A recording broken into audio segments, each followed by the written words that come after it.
سبيل الدموع سبيل مريح تنهدى يا صاحي كي تستريح. حاضرین محترم،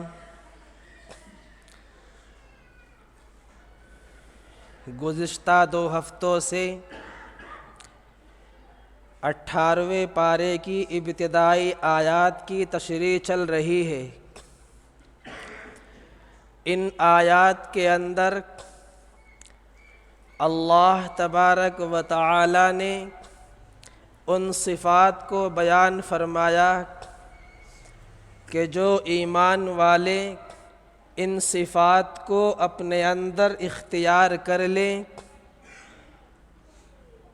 ان صفات کو اپنے اندر لے آئیں تو وہ مؤمنین فلاح یافتہ ہیں، یعنی دنیا میں بھی اور آخرت میں بھی ان کو کامیابی نصیب ہوگی۔ ان صفات میں سب سے پہلی صفت جو اللہ نے بیان فرمائی، الذین هم فی صلاتهم خاشعون، کہ وہ اپنی نمازوں کے اندر خشوع اختیار کرتے ہیں۔ خشوع شین کے ساتھ اور خضوع ضاد کے ساتھ۔ خشوع کے معنی ہے کہ اپنے دل کو اللہ کے سامنے جھکا دینا، اپنے دل کو اللہ کی طرف متوجہ کرنا، اور خضوع کے معنی ہے اپنے اعضاء کو سنت کے مطابق اللہ کے سامنے جھکا دینا۔ تو گزشتہ ہفتے تکبیر تحریمہ، نیت باندھنے کا طریقہ، ہاتھ اٹھانے کا طریقہ آپ کے سامنے آ گیا تھا کہ جب ہم نیت باندھتے ہیں تو نیت باندھنے کے بعد ہمیں کھڑا کیسے ہونا ہے۔ بسا اوقات جب ہم نیت باندھتے ہیں تو نیت باندھتے ہوئے اپنی کمر کو جھکا لیتے ہیں، تو یہ طریقہ سنت کے خلاف ہے۔ حدیث کے اندر آتا ہے کہ جب ہم نماز میں کھڑے ہوں، قیام کریں، تو ہماری نگاہ سجدے کی طرف ہونی چاہیے۔ اب ظاہر سی بات ہے، جب ہم سجدے کی جگہ کو دیکھیں گے تو اپنی ہلکی سی گردن کو جھکا لیں، ایسا نہ ہو کہ ہم اپنی کمر کو جھکا لیں۔ صرف ہمیں اپنی ذرا سی گردن کو جھکانا ہے تاکہ ہماری نگاہ سجدے کی جگہ پہ چلی جائے۔ اور جب ہم نماز میں کھڑے ہو جاتے ہیں تو کبھی اپنے کپڑوں کو صحیح کرتے ہیں، کبھی ہم اپنے پیروں کی انگلیاں کو اٹھاتے ہیں، کبھی اپنے بدن میں کہیں کھجاتے رہتے ہیں، تو یہ سارے طریقے سنت کے خلاف ہے کہ ہم اپنے پاؤں کی انگلیوں کو کبھی قبلے کی طرف سے تھوڑا ٹیڑھا کر دیتے ہیں، کبھی کھجانے کے چکر میں ہمارا سینہ قبلے سے ہٹ جاتا ہے، تو یہ سارے طریقے سنت کے خلاف ہیں۔ جب ہم نماز میں کھڑے ہو جائیں تو بالکل یکسوئی کے ساتھ کھڑے ہوں۔ جیسے دنیا میں کوئی بادشاہ ہوتا ہے، اس بادشاہ کے سامنے ہم ادب کے ساتھ کھڑے ہوتے ہیں، لاپرواہی نہیں برتتے، غفلت سے نہیں کھڑے ہوتے، بالکل احترام کے ساتھ کھڑے ہوتے ہیں۔ تو ایسے ہی جب ہم نماز میں کھڑے ہوں تو ہمارے دل میں یہ خیال ہونا چاہیے کہ جو تمام بادشاہوں کا بادشاہ ہے، جو احکم الحاکمین ہے، ہمیں تو اس کے سامنے اور زیادہ مؤدب انداز میں کھڑا ہونا چاہیے۔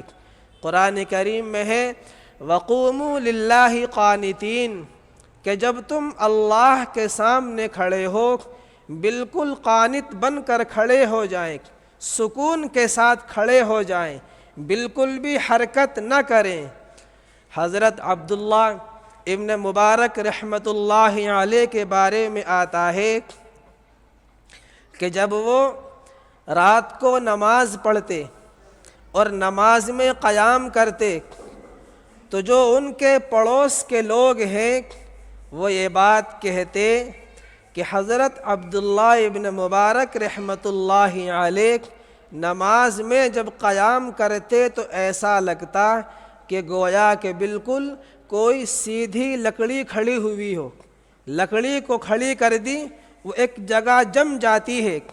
تو ایسے ہی حضرت عبداللہ ابن مبارک رحمۃ اللہ علیہ نماز میں قیام کرتے، بالکل حرکت نہ کرتے۔ تو یہی مطلب ہے وقوموا للہ قانتین، کہ ہم اللہ کے سامنے صحیح طریقے سے کھڑے ہو جائیں، قانت بن کر کھڑے ہو جائیں، ہم اپنے کپڑوں کو نہ ہلائیں۔ بلکہ فقہا نے تو یہاں تک لکھا ہے کہ اگر ایک رکن کے اندر ہم 3 مرتبہ اپنے جسم کو کھجا لیں تو ہماری نماز فاسد ہو جاتی ہے۔ تو اس لیے جب ہم نماز میں کھڑے ہو جائیں تو بالکل سکون کے ساتھ بے حرکت ہو کر ہم کھڑے رہیں۔ اب جب ہم قیام کرتے ہیں، قیام کے بعد دوسرا مرحلہ رکوع کا آتا ہے۔ جب ہم رکوع کرتے ہیں تو اس رکوع کے اندر بھی ہم اپنی کمر کو جھکا لیتے ہیں۔ تو یہ طریقہ بھی ہمارا سنت کے خلاف ہے، بلکہ ہماری کمر بالکل سیدھی ہو، یعنی سرین، کمر اور سر ہمارا تینوں ایک ہی لیول میں ہو، بالکل یکسوئی کے ساتھ۔ اگر ہم کمر کو ٹیڑھا کر دیں گے، زیادہ جھکا دیں گے، یا بہت سے حضرات ایسے کرتے ہیں کہ جب رکوع میں جاتے ہیں تو بالکل آدھا جھکتے ہیں اور آدھا ان کا سر اوپر رہتا ہے، تو یہ سارے طریقے سنت کے خلاف ہیں۔ اب میرے دوستو، اب اگر ہم نماز کو سنت کے مطابق پڑھ لیں گے، ہمیں کوئی پریشانی ہو جائے گی، کوئی بیماری ہو جائے گی؟ کچھ نہیں ہوگا، لیکن بس تھوڑی سی سمجھ کی بات ہے۔ اگر ہم اسی نماز کو سنت کے مطابق پڑھ لیں گے تو نماز کے جو انوار ہیں، نماز کی جو برکات ہے، سنت کا جو نور ہے، وہ ہمیں حاصل ہو جائے گا۔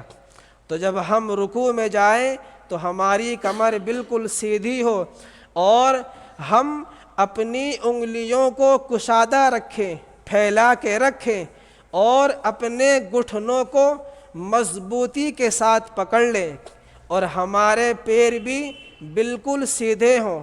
بہت سے حضرات رکوع کے اندر اپنے پیروں کو ٹیڑھا کر لیتے ہیں، ان میں خم دیتے ہیں، جھکا دیتے ہیں، تو یہ طریقہ بھی ہمارا سنت کے خلاف ہے۔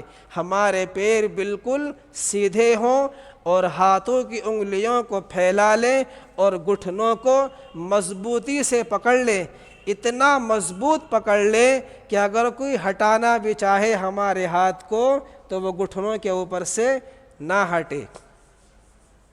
اب جب ہم رکوع کر لیتے ہیں، اب اس کے بعد مرحلہ آتا ہے قومہ۔ قومہ یعنی رکوع سے جب ہم اٹھتے ہیں، سیدھا کھڑا ہو جائے تو سمع اللہ لمن حمدہ کہتے ہوئے ہم سیدھا کھڑا ہوتے ہیں۔ تو بہت سے حضرات اس میں اتنی بے احتیاطی سے کام لیتے ہیں کہ سیدھا کھڑا ہو نہیں پاتے، فوراً سجدے میں چلے جاتے ہیں۔ تو یہ طریقہ بھی ہمارا غلط ہے، بلکہ حدیث کے اندر تو یہاں تک آتا ہے کہ صحابی فرماتے ہیں کہ اللہ کے نبی صلی اللہ علیہ وسلم جتنی دیر رکوع میں رہتے، مثال کے طور پر رکوع کے اندر 5 مرتبہ تسبیح پڑھی سبحان ربی العظیم، اب ان تسبیحات کے پڑھنے میں جتنا وقت لگا اتنا ہی وقت قومہ میں لگاتے، اتنا ہی وقت سیدھا کھڑے رہتے، بلکہ ایک حدیث میں تو یہاں تک موجود ہے کہ ایک مرتبہ اللہ کے نبی صلی اللہ علیہ وسلم نے بہت لمبا رکوع کیا۔ اب رکوع کرنے کے بعد جب سیدھے کھڑے ہوئے تو جو قومہ تھا وہ لمبا کر دیا۔ صحابہ کو یہ گمان ہونے لگا کہ کہیں اللہ کے نبی بھول تو نہیں گئے، کہیں نماز پڑھ لیں یا نہیں، بھول تو نہیں گئے۔ تو پھر جب سجدے میں گئے تو صحابی فرمانے لگے کہ جتنا لمبا رکوع کیا اتنا ہی لمبا قومہ کیا، لیکن آج ہم رکوع سے مکمل کھڑے نہیں ہو پاتے، فوراً سجدے میں چلے جاتے۔ اب میں آپ کو ایک صاحب کا واقعہ بتاتا ہوں کہ اللہ کے نبی صلی اللہ علیہ وسلم مسجد نبوی میں تشریف فرما تھے۔ اب ایک صاحب آئے، انہوں نے جلدی نماز پڑھی، یعنی نیت باندھی، رکوع کیا، قومہ کیا، سجدہ کیا، اشاروں سے ہی کام کو چلا لیا۔ اب جب انہوں نے نماز پڑھی تو اللہ کے نبی کی خدمت میں حاضر ہوئے اور سلام کیا، تو اللہ کے نبی صلی اللہ علیہ وسلم نے جواب دیا وعلیکم السلام، اور فرمایا قم فصلی فإنک لم تصلی، آپ جائیے، کھڑے ہوئیے، نماز پڑھیے، اس لیے کہ آپ نے نماز نہیں پڑھی۔ اور وہ صاحب دوبارہ گئے اور دوبارہ بھی ویسے ہی جلدی اشاروں سے نماز پڑھی۔ کیوں؟ اس لیے کہ بچپن سے وہی عادت بنی ہوئی ہے اور کسی سے سیکھنے کی ہمت نہیں کر پاتے۔ کیوں؟ اگر سیکھیں گے تو شرم آئے گی کہ ہماری عمر زیادہ ہو گئی، اب سامنے والا کیا کہے گا کہ اتنی زیادہ عمر ہو گئی اب تک آپ کو نماز نہیں آتی، تو انسان شرم کے مارے کبھی نماز نہیں سیکھ پاتا۔ اب جب وہ صحابی دوبارہ گئے اور دوبارہ جلدی نماز پڑھی، اللہ کے نبی کی خدمت میں آئے تو اللہ کے نبی صلی اللہ علیہ وسلم نے دوبارہ یہی فرمایا قم فصلی فإنک لم تصلی، کہ آپ جائیے اور نماز پڑھیے، اس لیے کہ آپ نے نماز نہیں پڑھی۔ وہ صحابی تیسری بار گئے، پھر خدمت میں حاضر ہوئے، اللہ کے نبی نے تیسری بار یہی جملہ فرمایا کہ آپ نے ابھی نماز نہیں پڑھی۔ اب وہ صاحب خود ہی کہنے لگے، پوچھنے لگے، اے اللہ کے نبی، مجھ سے نماز میں کیا غلطی ہو رہی ہے، ذرا آپ ہی بتا دیں کہ میں نے نماز میں کیا غلطی کی۔ اب اللہ کے نبی صلی اللہ علیہ وسلم نے ان کو نماز کا پورا طریقہ بتایا۔ اب جو دوسرے صحابہ بیٹھے ہوئے تھے وہ خوش ہونے لگے کہ ان صاحب کی وجہ سے ہمیں اللہ کے نبی سے پوری نماز کا طریقہ پتہ چل گیا کہ ہمیں نماز کیسے پڑھنی ہے۔ اب آپ کے ذہن میں یہ سوال پیدا ہوگا کہ جب پہلی مرتبہ وہ نماز پڑھ کر اللہ کے نبی صلی اللہ علیہ وسلم کی خدمت میں آئے تو اللہ کے نبی نے ان کو پہلے کیوں نہیں بتا دیا نماز کا طریقہ، ان کو دو بار یا تین بار کیوں بھیجا؟ اس کا مطلب کیا ہے؟ تو اللہ کے نبی صلی اللہ علیہ وسلم اس کے ذریعے سے یہ اصول بتانا چاہتے ہیں، یہ پیغام دینا چاہتے ہیں کہ جب تک سامنے والے کے اندر تڑپ موجود نہ ہو، طلب نہ ہو، اس وقت تک اس کو کوئی بات بتانا بعض وقت بیکار ہو جاتا ہے۔ جب وہ صاحب دوسری مرتبہ تیسری مرتبہ نماز پڑھ کر آ گئے، اب ان کے دل کے اندر تڑپ ہو گئی، طلب ہو گئی، اے اللہ کے نبی آپ مجھے میری غلطی بتائیے۔ تو جب انہوں نے خود سے پوچھا، ان کے اندر طلب آ گئی، تو اللہ کے نبی صلی اللہ علیہ وسلم نے ان کو نماز کا طریقہ بتا دیا۔ اگر ان کو بغیر ان کے پوچھے پہلی مرتبہ بتا دیتے تو ہو سکتا تھا کہ وہ بات کو سرسری طور پر ٹال دیتے۔ اور پھر دوسری بات یہ ہے کہ جب انسان اپنی طلب سے، اپنی طلب سے کوئی چیز سیکھتا ہے تو پھر وہ اس چیز کے اوپر، اس بات کے اوپر عمل کرتا ہے۔ تو اس لیے بہت سی مرتبہ اگر سامنے والے کے اندر طلب موجود نہ ہو، تڑپ نہ ہو، تو ان کو وہ بات بتانا بیکار ہو جاتا ہے۔ تو اس لیے میرے دوستو، بتانے کا مقصد یہ ہے کہ جب ہم رکوع سے کھڑے ہوں تو اتنی دیر ہم کھڑے رہیں کہ ہمارے تمام اعضاء اپنی جگہ پر کھڑے ہو جائیں، اپنی جگہ پر فٹ ہو جائیں، ورنہ اگر ہم نے اشارے سے قومہ کیا، فوراً سجدے میں چلے گئے، تو ہمیں اس حدیث کو ذہن میں رکھنا چاہیے کہ اللہ کے نبی نے ان صاحب کو واپس کر دیا تھا کہ آپ جائیے نماز پڑھیے، اس لیے کہ آپ نے نماز نہیں پڑھی۔ اب بسا اوقات کیا ہوتا ہے کہ ہم پوری زندگی نماز پڑھ رہے ہیں، اور جب نامہ اعمال ہمارا کھلا تو پتہ چلا کہ ایک بھی نماز ہم نے صحیح سے نہیں پڑھی۔ تو اس لیے تعدیل ارکان واجب ہے۔ کیا مطلب؟ جب ہم رکوع سے کھڑے ہوں تو ہم بالکل سیدھا کھڑا ہو جائیں، ہمیں گزرنے والا یہ کہہ سکے کہ یہ صاحب کھڑے ہیں۔ اگر ہم فوراً اشارے سے قومہ کرتے ہیں، فوراً سجدے میں چلے جاتے ہیں، تو اس کا مطلب یہ ہے کہ ہم نے نماز نہیں پڑھی، واجب کو چھوڑ دیا، تو ہماری نماز واجب الاعادہ ہو جائے گی، نماز کا لوٹانا ہمارے اوپر واجب ہو جائے گا۔ تو اس لیے اس بات کو خوب اچھی طرح سمجھ لیں۔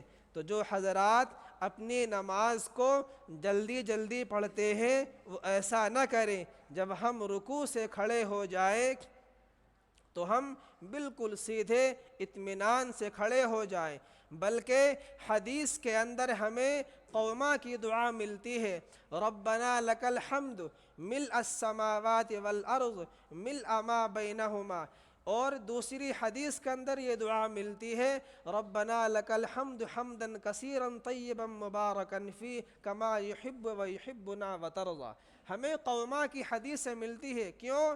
صرف اس بات کو بتانے کے لیے کہ جب ہم رکوع سے کھڑے ہوں تو ہم اتنی دیر کھڑے رہیں کہ ہمارے تمام اعضاء اپنی جگہ پر آ جائیں، ورنہ ایک حدیث کے اندر ہمیں یہ بات بھی ملتی ہے کہ سب سے بدترین چور وہ ہے، سب سے بڑا، سب سے برا چور وہ ہے جو اپنی نماز کے اندر سے چوری کر لے۔